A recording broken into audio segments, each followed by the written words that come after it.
오늘 말씀의 제목은 우상숭배를 피하라. 오늘 말씀 14절에 있는 말씀입니다. 우상숭배를 피하라. 이게 오늘 말씀 주제입니다. 그런즉 내 사랑하는 자들아 우상숭배하는 일을 피하라. 피하라고 하는 이 휴고라고 하는 단어를 도망가다 혹은 달아나다 그런 의미의 뜻입니다. 헬라어 동사로는 현재형 시제로 되어 있는데 그 헬라어 시제가 현재형일 때는 지속적인 의미를 표시할 때도 있습니다. 그래서 어떤 행동이 계속되는 것을 의미하는데요. 우상숭배를 한 번만 피하는 게 아니고 지속적으로 피하라 그런 의미가 여기에 들어 있습니다. 아테네나 고린도는 우상도시죠. 사방의 우상과 신전, 제물들이 드려져 있습니다. 사는 것 자체가 우상숭배죠. 이런 환경에서 한두 번 피한다고 될 일이 아니기 때문에 항상 우상숭배를 피하라고 합니다. 오늘 우리가 사는 대한민국도 기독교 계통의 종교 인구가 대략 한 25% 이내입니다. 바꿔 얘기하면은 10명이면은 7, 8명은 기독교인이 아니란 뜻이고요. 그건 문화적으로 보면은 한국은 기독교 문화가 아닙니다. 전통적으로 유교 문화 또는 불교 문화 또는 무속 신앙 이것이 이제 문화적으로 지배하는 속에 있습니다. 당연히 우리는 이 우상숭배가 사방에 있고 또 그것을 우리는 피해야만 합니다. 오늘 말씀에 왜 피하라고 했느냐? 어떻게 보면은 대적하라, 물리쳐라 하지 않고 피하라고 한 것이 소극적으로 보이는데 그럴 수밖에 없죠. 압도적인 다수가 하나님을 인정하지 않고 살고 있는데 우리가 이러한 것을 다 부술 수는 없잖아요. 그렇기 때문에 피하라고 하는 거죠. 바울은 이 8장에서부터 우상 제물 얘기를 계속 해오고 있고 또 우상 숭배에 대한 이야기를 이제 10장에도 계속하고 있습니다. 우리 성숙된 신자들도 우상 숭배의 상황에서는 그 상황을 피하는 것이 상책이죠. 때로는 믿음 약한 사람들을 위해서 우리가 우상제물 같은 것을 먹을 수도 있지만 믿음이 약한 자들을 위해서 먹지 않아야 하고요. 또 그 자신을 위해서도 우상숭배의 상황에서 피하는 것이 여러 면으로 유익합니다.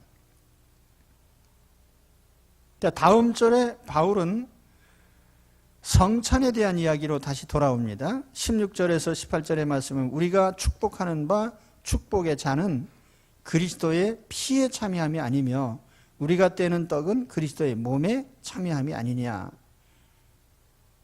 떡이 하나요 많은 우리가 한 몸이니 이는 우리가 다 한 떡에 참여함이라. 육신을 따라 난 이스라엘을 보라. 제물을 먹는 자들이 제단에 참여하는 자들이 아니냐. 여기에 성찬의 이야기, 잔을 먹고 떡을 먹는 우리 성찬에 대한 이야기로 다시 시작을 하죠. 우상 제물을 먹는 것과 성찬을 먹는 것, 먹는다는 공통점이 있습니다. 그리고 그 먹는 것을 통해서 어떤 자기가 섬기는 신에 참여하는 그런 의미가 있죠. 바울은 성찬이 세상 제사와 어떻게 다른가를 오늘 두 가지 측면에서 얘기를 합니다. 첫째는 그리스도의 십자가 죽음에 참여하는 것이다. 오늘 말씀에 보면은 그리스도의 피에 참여함 이렇게 말씀하고 있어요. 그리스도의 피, 그 십자가에서 흘리신 보혈을 의미하는 것이죠. 그래서 우리는 성찬을 먹을 때에 예수님의 죽으심에 참여하는 것입니다. 그럼 예수님은 성찬을 그냥 차려놓고 그냥 기념만 하라고 하지 않고 그걸 먹으라고 했어요. 먹는다는 것이 무슨 의미입니까? 구약 제사를 보면은 오늘 말씀에도 나오지만 18절에 육신을 따라 난 이스라엘을 보라. 제물을 먹는 자들이 제단에 참여하는 자들이 아니냐. 다시 말하면 먹음으로써 하나님의 모든 은혜에 참여하는 자가 돼요. 하나님에게 참여하는 자들이 됩니다. 예수님의 죽음에 참여한다는 것이 무슨 의미일까요? 예수님이 왜 죽으셨죠? 내 죄 때문에 죽으셨어요. 그런데 예수님이 내 죄 때문에 죽으셨는데, 그럼 예수님의 그 죽으심과 내가 어떻게 연관이 되어 있습니까? 예수님의 죽으심이 나에게 무슨 효력을 나타냅니까? 또 어떻게 효력을 나타낼 수 있습니까? 이 세상에 보면은 수많은 사람들이 예수님의 죽으심과 상관없이 살고 있습니다. 예수님이 죄인들을 위해서 십자가에서 죽으셨지만 여전히 죄를 용서받지 못하고 자기 죄로 죽어갑니다. 그럼 예수님이 십자가에서 죽으신 것이 어떻게 효력을 나타냅니까? 예수 그리스도의 십자가를 믿고 의지할 때, 예수 그리스도를 나의 구주, 나의 하나님으로 영접할 때, 그때에 예수님의 속죄의 효력이 나타나는 거죠.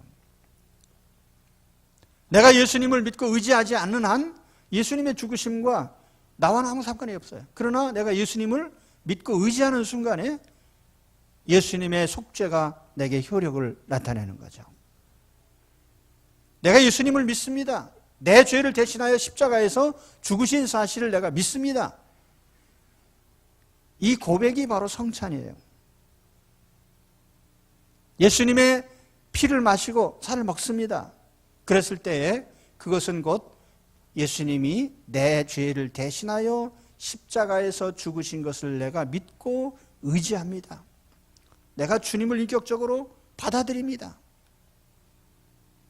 그것이 예수님의 피와 살을 먹는 거예요. 먹는다는 건 뭐예요? 우리 몸에 완전히 몸에 들어가서 분해가 되고 그것이 내 생명이 되잖아요. 마찬가지로 예수 그리스도를 인격적으로 내가 모셔드릴 때에 주님과 내가 하나가 되는 것입니다. 그것이 바로 오늘 말씀의 성찬을 먹는 의미죠. 예수님과 내가 하나가 된다. 그래서 우리가 예수님을 믿고 의지하고 예수님 믿지 않는 사람들은 성찬에 참여할 수 없습니다. 그러니까 예수님을 믿고 의지한 사람이 성찬에 참여하는 거죠. 반복적으로 성찬식은 계속됩니다. 그래서 우리는 예수님의 죽으심에 참여자가 되고 또 나중에 예수님의 부활에 참여자가 되는 거예요. 그러니까 예수님이 죽으시는 자리에 우리도 내 죄로 인하여 주님과 같이 죽고 예수님이 부활하실 때 나도 예수님과 함께 부활하는 부활의 몸이 되는 거죠. 그러니까 예수님의 죽으심과 부활에 참여자가 된 표시, 그 우리 성찬식에 참여하는 것입니다. 그래서 성찬을 먹을 때마다 우리는 내가 예수님과 함께 죽고 예수님과 함께 사는구나. 우리 기독교의 중요한 두 가지 의식이 있잖아요. 세례식. 세례식은 일생에 한 번이에요. 내가 예수님을 영접하고 하나님의 자녀가 됐다고 하는 표시입니다. 그러나 성찬은 반복되죠. 예수님의 십자가 죽으심의 그 의미를 우리는 한순간도 잊지 말고 항상 의지해야 돼요. 그래서 예수님의 성찬은 우리가 늘 반복해서 하는 것입니다. 성찬은 예수님과 내가 하나 됐다는 뜻이요, 내가 예수 그리스도에 참여하는 자가 됐다는 뜻입니다. 또 한 가지 성찬의 중요한 의미는 그리스도의 몸, 그리스도의 공동체에 참여하게 됐다는 뜻입니다. 17절에 보면은 떡이 하나요 많은 우리가 한 몸이니 이는 우리가 다 한 떡에 참여함이라. 여기 한 떡에 참여한다는 말이 나옵니다. 한 몸이란 말이 나옵니다.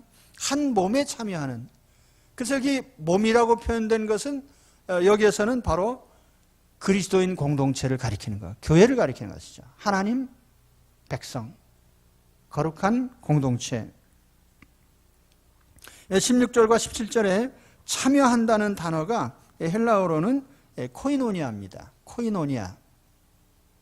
영문으로 번역할 때는 이 participation 혹은 communion이라는 말을 쓰고 있는데 참여 혹은 교제 그런 의미죠. 우리가 사도신경 외울 때 보면은 거룩한 공회와 성도가 서로 교통하는 것, 이제 그런 부분이 나오는데 그게 교회를 의미하는 말입니다. 교회란 거룩한 공동체이고 성도가 그냥 공동체만이 아니라 서로 교통하는 거예요. 그것이 바로 코이노니아고요. 커뮤니언. 성도가 서로 교제하는. 근데 이 교제가 보통 교제가 아니에요. 생존적인 교제입니다. 뭐 알고 지내도 좋고 또 몰라도 좋고 그냥 근근히 우리 알고 지냅시다. 그런 정도가 아니란 말이에요. 서로 붙어 있지 않고 서로 교제하지 않으면 죽는 생존이 달린 교제란 말이에요. 그것이 성도의 교제예요. 많은 분들이 오해하고 있는 것 가운데 하나가 신앙은 하나님과 나 사이의 문제니까 신자들 사이의 문제는 상관없다 이런 생각하는데 그건 크게 잘못된 겁니다.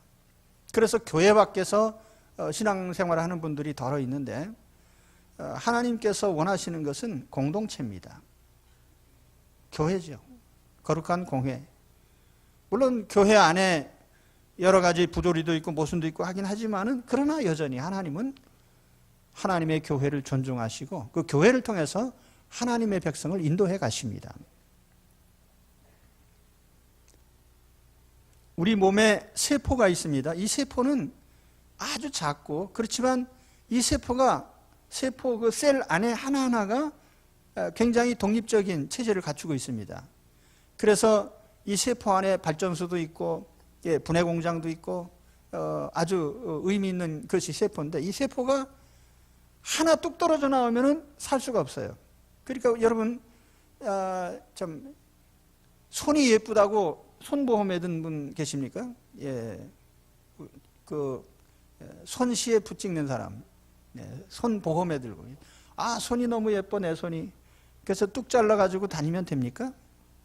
자르는 순간 썩어버리죠. 우리 몸의 세포가 몸에서 떨려 나오면은 죽어버립니다. 하나님의 자녀가 거룩한 공회에서 이탈되는 순간에 영적으로 생존하기가 힘든 거예요. 그런 정도의 교제입니다. 그래서 예수님께서 뭐라고 하셨냐면은 나는 포도나무여 너희는 가지니 저가 내 안에 내가 저 안에 있으면 이 사람은 과실을 많이 맺나니 나를 떠나서는 너희가 아무것도 할 수 없습니다. 나를 떠나서는 너희가 아무것도 할 수 없다. 주님과 연결되어 있지 않을 때 우리는 죽은 영혼이 되는 거죠. 마찬가지로 성도들이 그리스도의 몸을 이탈할 때 생존하기가 힘든 것입니다.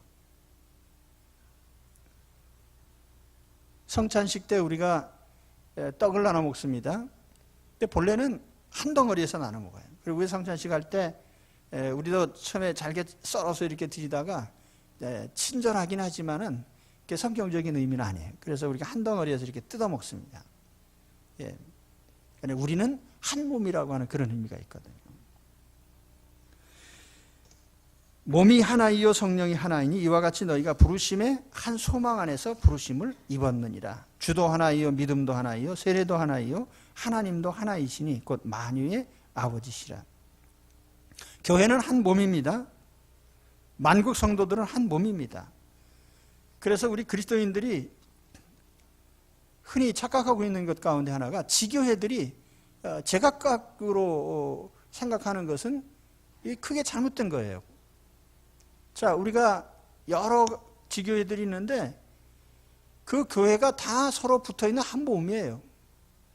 그래서 이게 만국교회라고 하는 건 뭘 의미하느냐 하면은 현존하는 모든 신자들, 죽어서 하나님 품에 간 신자들, 앞으로 장차 믿을 신자들까지 포함한 우주적인 교회가 하나란 말이에요. 한 분 예수님, 한 하나님 백성입니다. 그렇기 때문에 우리가 오늘날 이 교회가 잘못된 인식을 갖고 있는 것은 개교회들이 독립적인 개체로 아는 것은 그것 때문에 문제들이 다 생기는 거예요. 사실은 모든 교회는 하나입니다. 성찬식은 바로 그 일치를 가르쳐주고 한 몸인 것을 인식하는 그런 계기입니다. 우리는 한 몸이요라는 신앙 고백이에요. 성찬식은 내가 최고의 생명과 최고의 가치와 최고의 축복과 최고의 삶에 속하여 있다는 신앙 고백이고 증표가 우리 성찬식입니다. 성찬식을 귀하게 여겨야 돼요. 왜냐하면 우리가 가장 소중한 그리스도의 공동체에 속했다는 표시니까 생색을 내야 될 거 아니에요. 예? 성찬식, 그럼 나도 참여해야지. 이렇게 생각해야 되는 거예요. 그죠?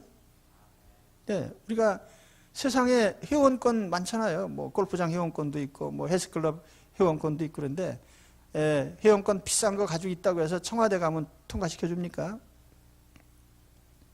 회원권 있다고 해서 그걸 뭐 죽은 다음에도 씁니까? 모든 회원권이 다 제한적이고 한시적이죠. 그럼 우리가 가진 회원권을 생각해 보십시오. 우리는 억만금을 주고도 살 수 없는 천국 회원권이에요. 주님과 교제할 수 있는 성도의 회원권이고요. 영원히 주님과 함께 사는 영생의 회원권이고요.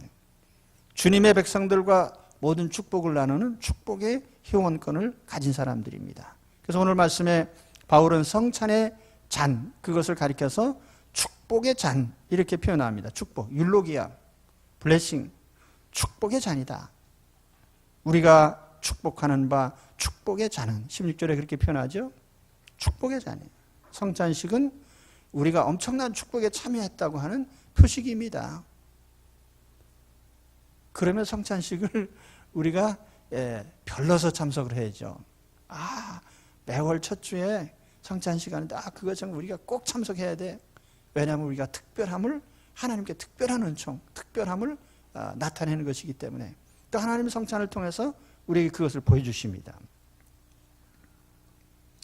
자, 그럼 이제 이야기를 또 바꿔서 우상제물 얘기로 다시 또 돌아갑니다. 20절에 가보면은 대저 이방인의 제사하는 것은 귀신에게 하는 것이요 하나님께 제사하는 것이 아니니 나는 너희가 귀신과 교제하는 자 되기를 원치 아니하노라. 우상제물에 대해서 다시 이야기합니다. 이방인들의 제사를 귀신에게 하는 것이라고 단정을 합니다. 여기서 바울이 말한 귀신이라고 하는 이 표현이 다이모니온이라 해서 복수 형태로 되어 있어요. 정관사가 없고 복수 형태로 되어 있는데 왜 이렇게 표현을 했냐면은 제사 대상이 명백치 않아요. 그렇죠? 그래서 그리스 사람들이 혹은 뭐 제우스나 아폴론이나 뭐 어떤 신에 대해서 이렇게 했을 때 그 신에 대한 그것이 그 신이 어떤 신인지 뭘 하는 것인지 유래가 어떻게 되는지 무슨 의도를 갖고 있는지 잘 모릅니다. 오죽하면은 바울이 아테네에 갔을 때 그 신전에 보니까 알지 못하는 신에게 그렇게 거기서 갖다 바쳐놨어요. 왜냐하면은 하도 신들이 가로세로 엮여가지고 여러분 그리스 로마 신화에 보면 그 신들이 서로 결혼하고 외도하고 막 그래가지고 신의 자식 신과 인간의 자식 해가지고 가로세로 막 엮여가지고 수가 없어요. 신이 수가. 그리고 그 신의 출처도 몰라요. 무당이 구슬할 때 보면은 정해진 대상이 없습니다. 그래서 그 무당 굿할 때 여러분 보셨어요? 저는 어렸을 때 굿하는 거 많이 봤거든요. 근데 그거 굿할 때 보면은 귀신의 이름을 막 주워 섬깁니다. 하나의 귀신만 얘기하는 게 아니에요. 귀신의 이름이 많아요. 그 우리 옛날에 시골에 가면은 귀신들이 곳곳에 있습니다. 대들보 귀신, 장독대 귀신, 부뚜막 귀신, 그러니까 이 귀신들이 많거든요. 칠성님께 빌어보신 분들 많을 텐데 어렸을 적에 칠성님이 어떻게 생겼는지 아십니까? 칠성님이 어디서 오셨는지 아십니까? 무슨 생각을 하고 있는지 무슨 일을 계획하는 그것이 칠성님인지 아십니까? 모르잖아요. 그냥 비는 거죠. 나는 산신령이 어떻게 생긴지 들어본 적도 없고요. 알지도 못합니다. 그래도 산신령 열심히 섬기고요. 그리고 시골에서 비가 안 오면 기우제 지나요. 제가 어렸을 때 산 꼭대기 올라가서 불 피우고 기우제 지나는 거 많이 봤거든요. 누구한테 비 내려달라고 하는지 모르지만 하여튼 비는 거예요. 우상이든 미신이든 사입이든 제사와 섬김이 있는 곳에 반드시 배후에 귀신이 있습니다. 귀신은 때때로 사람에게 병을 일으키고 짐승을 죽게 하고 바로의 마술사들처럼 기적을 일으키고 병을 고치고 또 빌립보 성의 그 여종처럼 점도 치고 별거 다 합니다. 그런데 이 귀신이 때때로는 무당도 빙자하고 산신령도 빙자하고 조상도 빙자하고 다 빙자하는 거예요. 그래서 이 귀신이 결국에는 우상숭배의 배후란 말이에요. 우리나라 사람들은 사후에 제사를 여러 차례 지냅니다. 그 우리나라 사람들이 이 제사 제도 뒤에는 유교 문화와 불교 문화가 있습니다. 근데 예수 믿는 사람들도 장례식하고 사흘 지나면은 사무제 한다고 가요. 사무제가 뭔지도 모르면서 예수 믿는 사람들이 자꾸 사무제 하는데 예수 믿는 사람은 사무제라는 말을 해서도 안 되고 그건 전혀 상관도 없는 일이에요. 사무제라는 게 뭐냐면은 장례 당일 제사를 초우라고 하고 다음 날을 제우라고 하고 셋째 날을 사무제라고 하는데 망자의 영혼이 방황하지 말라고 지내는 겁니다. 그 우리하고 상관없잖아요. 49제라는 게 있는데요. 이 49제도 어떤 부분은 불교적이고 또 유교적이기도 한데 불교에서 보면은 사람이 사후에 이제 명부시왕이라고 하는데 명부라고 하는 건 이제 사후 세계, 특히 지옥 세계, 거기에 10명의 왕이 있어요. 근데 그것이 죽은 날부터 해가지고 7일 단위로 심판을 한다는 거예요. 그러니까 49일이면 7, 7, 49, 7번의 심판을 한다는 거지. 그때마다 죄를 올려드려야 된다는 거예요. 산 사람들이. 그러면 그 망자의 영혼이 지옥 중에서 좀 심하게 그렇게 심판을 안 받고 좀 이렇게 좀 더 좋은 데로 간다. 지장보살님의 보살핌 속에. 그런데 그게 이제 10번 있어서 명부시왕이라고 합니다.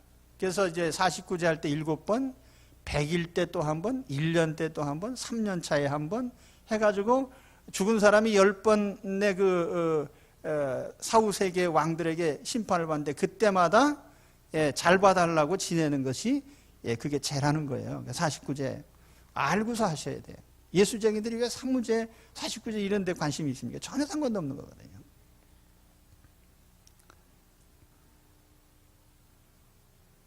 유교에서도 그래요.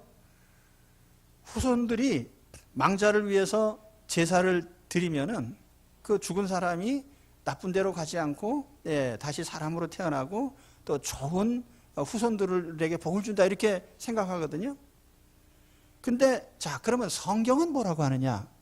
성경은 아주 심플합니다. 단순해요. 이 세상을 떠난 영혼은 절대로 떠돌아다니지 못합니다. 한 곳으로 가게 돼 있어요. 하나님의 품 아니면 지옥.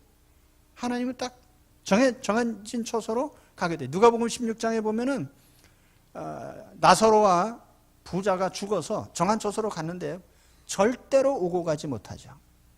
절대로 오고 가지 못하죠. 그러면 사람의 영혼과 귀신과는 전혀 다른 겁니다.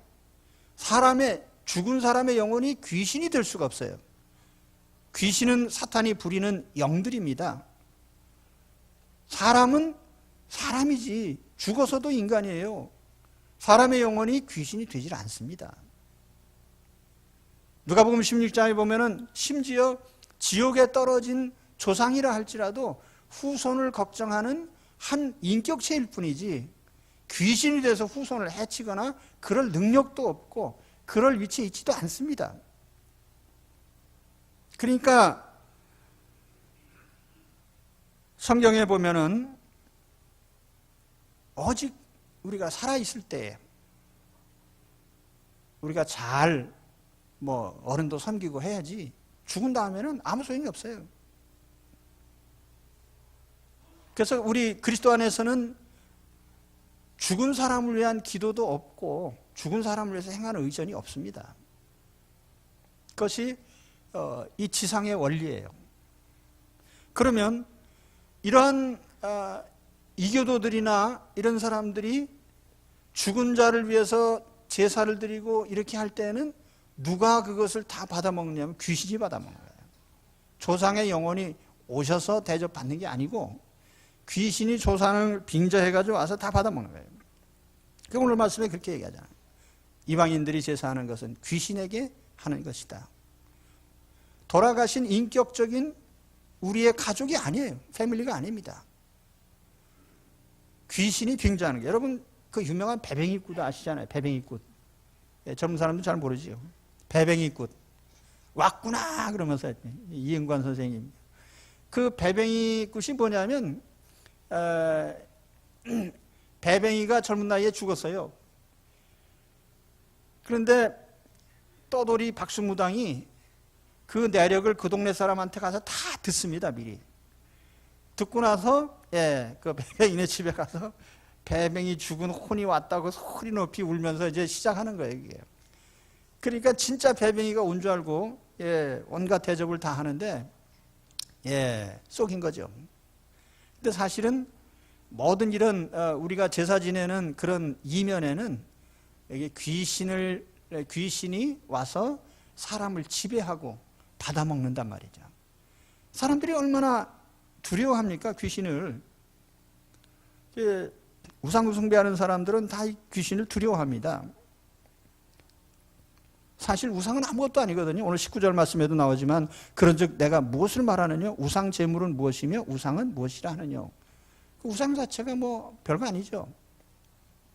그냥 물건이고, 제우스라는 신이 실제로 존재하면 모르는데 실제하지 않는단 말이에요. 존재하는 신이 아니에요. 그냥 가짜죠. 산신령이 진짜 있으면은 그 문제가 되는데 산신령이라는 존재가 없단 말이에요. 그러니까 거기다 뭐 절을 하든지 제물을 바치든지 그건 뭐 아무 상관도 없어요. 그냥. 그렇지만 문제는 뭐냐면 귀신이 그러한 사람의 마음을 지배하고 있다는 거예요. 너 산신령한테 제물 안 드리면 넌 큰일 나. 점쟁이 집에 많이 다니는 사람들 그렇거든요. 점쟁이가 당신 한 번 안 하고 이게 부적 하나 안 붙이면 당신 큰 재앙이 일 줄 알아. 그럼 두려워가지고요. 1,000만 원, 1억 원 막 갖다 바쳐요. 근데 나는 아직까지 아무리 경고를 해도 나한테 돈 갖다 바친 사람 없더라고요. 근데 꼭 점쟁이가 얘기를 하면은 무서워가지고 갔다 그냥 그 점쟁이가 자꾸 사람의 그런 심리를 이용을 하는 거예요. 귀신이 조종을 하는 겁니다. 그러니까 길 가다가 우연히 사찰에 들려고 사천왕상이 인상 쓰는 거 보면 무서워가지고 혹시 내가 또 어떻게 될까?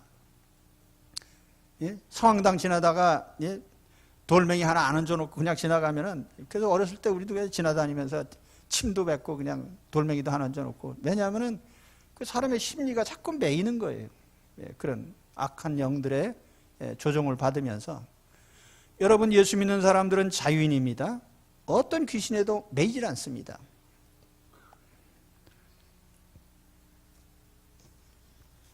오늘 하나님께서 우리에게 마지막으로 명령하는 게 뭐냐면은 하나님을 화나게 하지 마라.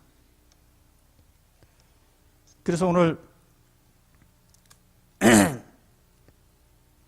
21절에 보면 너희가 주의 잔과 귀신의 잔을 겸하여 마시지 못하고 주의 상과 귀신의 상에 겸하여 참여하지 못하리라. 그러면 우리가 주를 노여워하시게 하겠느냐? 우리가 주보다 강한 자냐? 이게 지금 마지막 말씀인데, 이 세상에 하나님보다 강한 자는 존재하지 않습니다. 우주를 창조하시고 지배하시는 유일하신 하나님이십니다.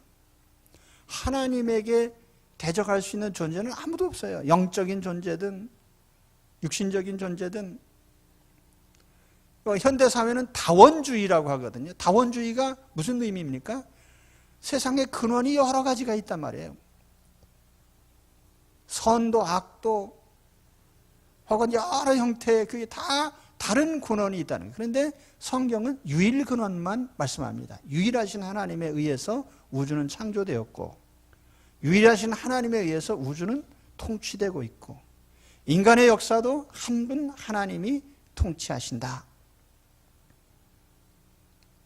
그래서 오늘 이 다원주의 사회 속에서 절대 유일하신 하나님을 믿는 것은 상당히 도전을 받습니다. 그렇지만 여러분, 하나님은 한 분입니다.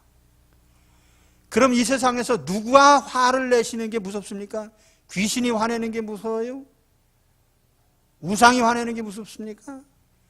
한 분 하나님께서 진노하시는 게 제일 무서운 거예요. 그렇죠? 조폭 조직에서 두목에게 대항하는 자는 그건 살아남지 못합니다. 절대 순종해야 돼요. 그럼 오늘 하나님 우주 가운데 하나님께 대항하는 자는 살아남지 못하죠. 그러면 머리가 조금이라도 있는 사람이라면 하나님 화나게 하진 않는단 말이에요. 그죠? 그러니까 오늘 바울이 우리에게 아주 약간은 좀 유치하지만 그 말을 한 겁니다. 야, 니들이 하나님보다 더 세냐? 하나님보다 세다면은 여러분 마음대로 하세요. 그러나 하나님을 대적할 수 없다면 하나님께 복종해야 되겠죠. 하나님을 화나게 하신 일. 십계명에 보면은 하나님을 화나게 하신 일이 뭐예요? 하나님은 한 분밖에 없는데 두 분, 세 분, 네 분 섬기는 사람. 하나님 화나게 하시는 일. 하나님은 영이신데 하나님 반드시 피조물에다 대고 섬기고 절하고 하면은 그 하나님 화나게 하시는 거지. 그러니까 그런 일을 하지 말라는 거예요. 우상숭배의 원천적인 것, 그건 하나님을 화나게 하시지 마라. 바울은 이렇게 우리에게 결론을 내립니다. 자, 하나님이 왜 화가 나셔요? 여러분, 자, 타락한 여인, 몸을 파는 여인, 이런 여인이 결혼을 하면 어떻게 되겠습니까? 허락이 됩니까? 안 됩니까? 허락이 됩니다. 그러나 결혼한 여인이 혹 다른 남편들을 또 만난다면 어떻게 됩니까? 그건 죄가 되죠. 그건 남편을 화나게 하는 일이거든요. 자, 비유적으로 본다면 우리가 죄인일 때 예수님께서 목숨을 대신 버리셔서 나를 살리셨습니다. 그래서 예수님 나의 구주가 되셨어요. 그런 내가 예수님 외에, 우리 하나님 외에 다른 우상을 섬긴다고 하면은 얼마나 큰 배신이냐 그 말이에요. 그래서 하나님께서 진노하시는 거죠. 여러분, 이 세상에서 우리가 뭐 윤리적으로 좀 부도덕하게 살 수도 있고 좀 우리는 실수가 많고 그렇죠. 하나님이 웬만한 것을 다 관용하십니다. 그렇지만 우상 숭배는 차원이 다른 거예요. 그렇기 때문에 하나님께서 진노하시는 거예요. 여러분, 복 받는 것도 중요하지만 하나님을 화나게 하신 다음에 복 달라고 하면 좋겠습니까? 아무리 손이 발이 되도록 빌어보십시오. 제일 중요한 것은 하나님을 화나게 하지 마라. 우리 신앙에서 그렇죠? 그 우상 숭배에 대한 한 결론으로서 바울이 우리에게 권면합니다. 우상 숭배는 귀신에게 하는 것입니다. 귀신의 조종을 받는 것입니다. 그러니까 하지 마라.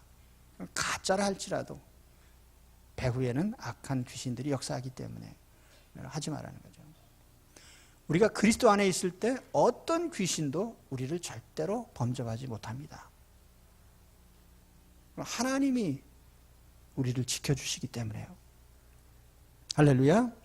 그럼 오늘 예수 그리스도 안에서 강한 영권을 가지시고 우리 주 안에서 승리하시면서 우상 숭배를 피하고 이기는 분들이 되시기를 축원합니다. 기도하겠습니다.